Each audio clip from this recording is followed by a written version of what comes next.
मैं एन के रामटेके जवाहर नवोदय विद्यालय शेगांव डिस्ट्रिक्ट बुल्ढाना।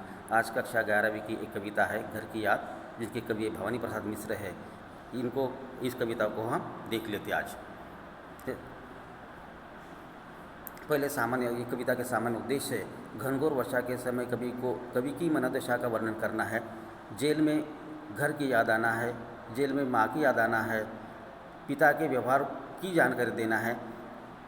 सावन के वर्षाओं के बादल को सुख का संदेश भेजना है। पिता के विचलित होने पर माँ द्वारा ढाढ़स बनाना है। उनकी व्यक्तिगत विशेषता भी इसमें दी गई है। हाँ, समाज सेवा की भावना का विकास करना है। दूसरा, गांधी दर्शन के प्रभाव को काव्य के सहारे प्रचार प्रसार करना है। तीसरा है, कथनी और करनी दोनों का सुंदर समन्वय साधना है। तीसरा है, समाज सुधार की भावना का संदेश देना है। सत्य, अहिंसा, प्रेम और करुणा की अभिव्यक्ति करना है। कविता की भाषा सरल एवं सुबोध है। प्रकृति का चित्रण किया गया है। व्यंग्यात्मक शैली का प्रयोग हुआ है। अभी थोड़ा कवि परिचय देख लेते हैं। कवि परिचय में भी उनकी जानकारी देते हैं। सन 1913 में मध्य प्रदेश राज्य के होशंगाबाद में उनका जन्म हुआ था और देहांत 1985 में उनका देहांत होगा।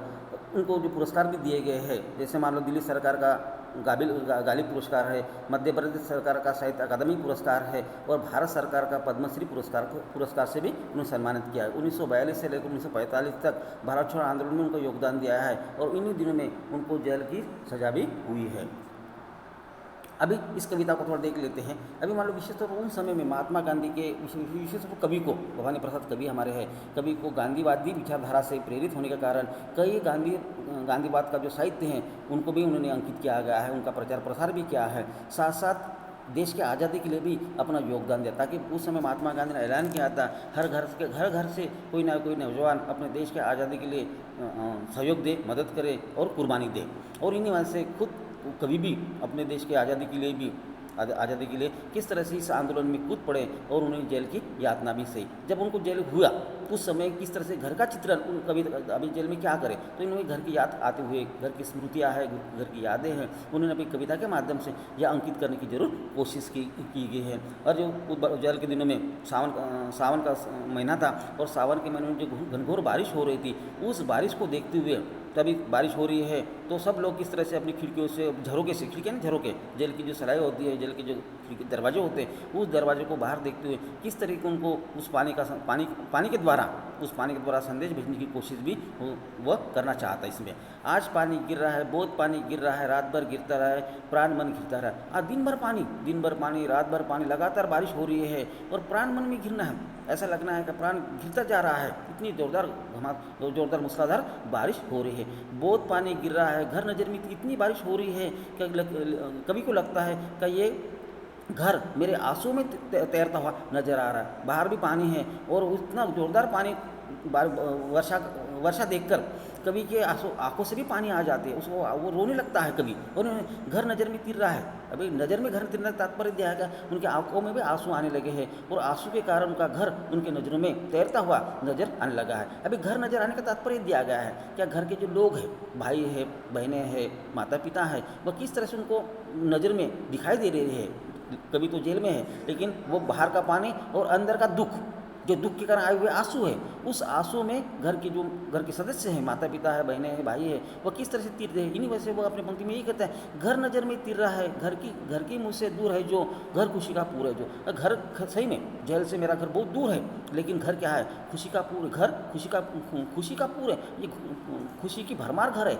जब भी हम थक कर घर आ जाते हैं तो माता पिता को देखकर, भाई बहनों को देखकर हम आनंदित होते हैं, खुश हो जाते हैं। तो ये भाव, घर की पारिवारिक जो अपनेपन की भावना है, अपनेपन की प्यार की भावना है, उस प्यार की भावना और अपनेपन की भावनाओं को ही पंक्तियों के द्वारा, चौपाई के द्वारा कवि ने व्यक्त करने की कोशिश जरूर की है। उसके कुछ शब्द दिए गए हैं और उस चौपाई की विशेषता भी है। अभी शब्द तीरना, तैरना, तैरना, तैर रहा है, खुशी का पूरा, खुशी की भरमार है, खुशी का पूर का तात्पर्य खुशी की भरमार है। अभी उसी काव्यगत कुछ विशेषता भी दी है। पानी गिरने के कारण घर की याद आना है, अनुपात अलंकार का प्रयोग हुआ है, शांत रस का प्रयोग हुआ है, प्रसाद गुण युक्त चित्रात्मक भाषा का प्रयोग किया गया है, छंदबद्धता है, सहज सहज सरल खड़ी बोली भाषा का भी प्रयोग किया गया है। ऐसी चौपाई के आधार पर कुछ प्रश्न दिए गए हैं, उस प्रश्न को भी आपको अंकित करना है, लिखना है। कवि को क्या व्यतीत करने लगती है, पहला प्रश्न दिया गया। दूसरा प्रश्न है, घनघोर वर्षा के समय कवि की आंखों में क्या आता है?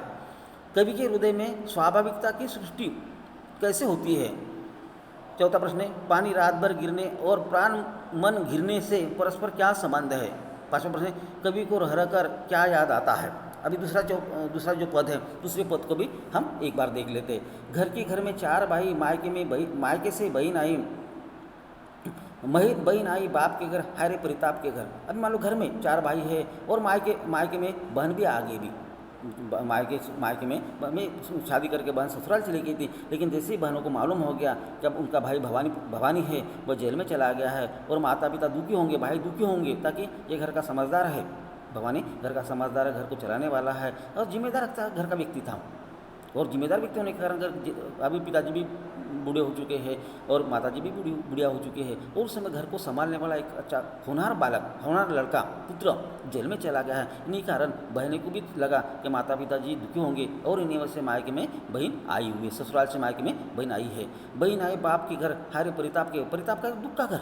अभी मान लो बहनें तो अपने घर में, माँ बाप के घर में सुख के लिए, आराम के लिए या आनंद लुटाने के लिए आती है, खुशियाँ मनाने के लिए, मुक्त रूप से अपने घर में संचार कर सकती है, अपनी बातें खुले मन से अपने माता पिता भाई को बता सकते हैं। ससुराल में उतना खुलापन नहीं दिखाई देता है, लेकिन इन्हीं वजह से ये बहन आई बाप के घर, हारे परिताप के घर। अभी ये पूरा का पूरा घर क्या है, दुख से वह घिरा था। माता पिता भाई, ये भाई है, बहनें हैं, माता पिता है, सब दुख में घिरी हुई थी। इन्हीं वजह से लेखक उसने एक शब्द का प्रयोग किया गया, परिताप का घर, हाय परिताप का घर।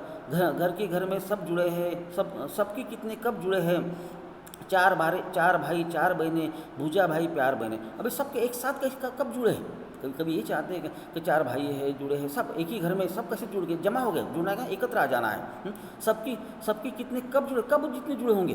कभी एक साथ चारों बहनें और एक साथ चारों भाई एक छत के नीचे, एक घर के अंदर कब जुड़ गए हैं? अब जुड़े हैं। अनिवार्य प्रश्न दिया गया है, सबकी इतने कब जुड़े हैं, चार भाई चार बहनें, भूजा भाई प्यार बहनें। अब इस कविता के आधार पर कुछ शब्द दिए गए, उस शब्दों को भी हम एक बार देख लेते हैं। मायका यानी पिता का घर, परिताप यानी दुख, भूजा ने बहू। अभी भाई को भूजा इसलिए कहा गया है कि भाई जो होते हैं अपने हाथ के समान, बाजू के समान मजबूत होते, सहारा देते हैं।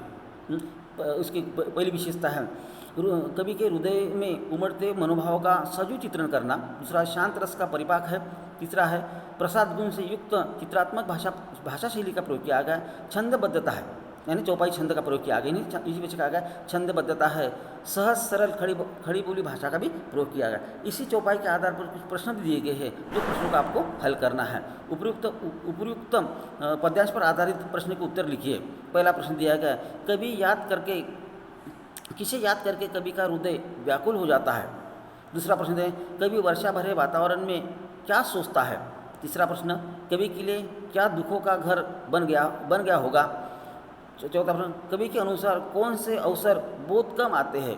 पांचवा प्रश्न है, कवि ने भाई बहन के लिए क्या उपमाएं दी गई? अभी उसके बाद तीसरा पद है, वो तीसरा पद भी हम एक बार देख लेते हैं।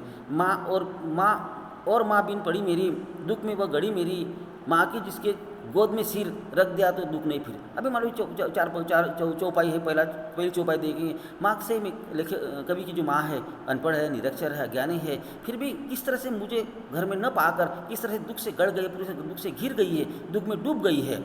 माँ की जिसकी गोद में सिर रख दिया तो दुख नहीं फिर। अब कितना भी मैं दुखी हो जाता तो माँ के गोद में, आंचल में, गोद में सिर रख देता था तो पूरा दुख अपने आप कम हो जाता। माँ का एक प्यार का हाथ का स्पर्श है, पूरी थकान को, पूरे दुख को दूर करने में सहायक होता था। यही भाव कवि ने यहाँ चार चौपाई में व्यक्त करने की कोशिश की है।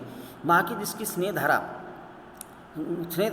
का यहाँ तक भी पसारा, उसे लिखना नहीं आता जो कि उसका पत्र पाता। अभी उनके कवि ने, भवानी ने अपना दुख व्यक्त किया है। माँ का इतनी स्नेह रूपी प्यार रूपी धारा है, यहाँ तक मैं तो घर से दूर हूँ लेकिन अभी भी माँ का प्यार मेरे प्रति उतना ही है जितना कि घर में होता था। इन्हीं वजह से का माँ की जिसकी स्नेह धारा कि यहाँ तक भी पसारा, यहाँ तक फैलाव, यहाँ तक भी उसका फैलाव कहेंगे, विस्तार कहेंगे, यहाँ तक वहाँ स्नेह रूपी धारा है, प्यार की धारा है, यहाँ तक वो पहुँच चुकी है, आ गई है। ऐसा भाव कवि ने इन पंक्तियों में व्यक्त किया है। है कि जिसकी यहाँ उसे लिखना नहीं आता, जो अगर उसे निरक्षर है, बिन पढ़ी है, यानी निरक्षर है, इन्हीं वजह से उसको लिखना नहीं आता, अगर वो लिख पाती तो जरूर, अगर उसे लिखना आता तो जरूर वह पत्र भेज पाती थी। इसी आधार पर कुछ शब्द दिए गए, उस शब्दों को भी देख लेते। बिन पढ़ी यानी अनपढ़ है, अज्ञान है। गढ़ यानी बनाया है, बच जाना है, घिर जाना है। स्नेह यानी स्नेह धारा, प्रेम की धारा है। पसार यानी विस्तार है। उस कविता के आधार पर कुछ विशेषता भी दी गई है जो परीक्षा के दृष्टिकोण से अति आवश्यक मानी जाती है। कवि की माँ के प्रति प्रेम की सुंदर स्वाभाविक अभिव्यक्ति हुई है। अनुप्रास और रूपक अलंकार का भी प्रयोग इन चौपाई में हुआ है। शांत रस का भी परिपाक हुआ है। प्रसाद गुण युक्त चित्रात्मक भाषा शैली का प्रयोग हुआ। छंदबद्धता है। सहज सरल खड़ी बोली का प्रयोग हुआ है। उसके आधार पर वो थोड़े से प्रश्न दिए गए हैं, उस प्रश्न को एक बार देख लेते हैं। कवि को किसके प्रति सुंदर स्वाभाविक अभिव्यक्ति हुई है। दूसरे, कवि की स्मृति में क्या उभर आता है। तीसरा प्रश्न, जेल में बैठा कवि किस कारण दुखी हो जाता है। कवि ने माँ के बारे में कौन सी बातें बताई है। माँ को याद करता हुआ कवि क्या कह उठता है। छठा प्रश्न, कवि को किस कारण माँ का पत्र प्राप्त नहीं हो पाता है। अभी आगे की चौपाई है, हम अगले पीरियड में जरूर देख लेते हैं। धन्यवाद।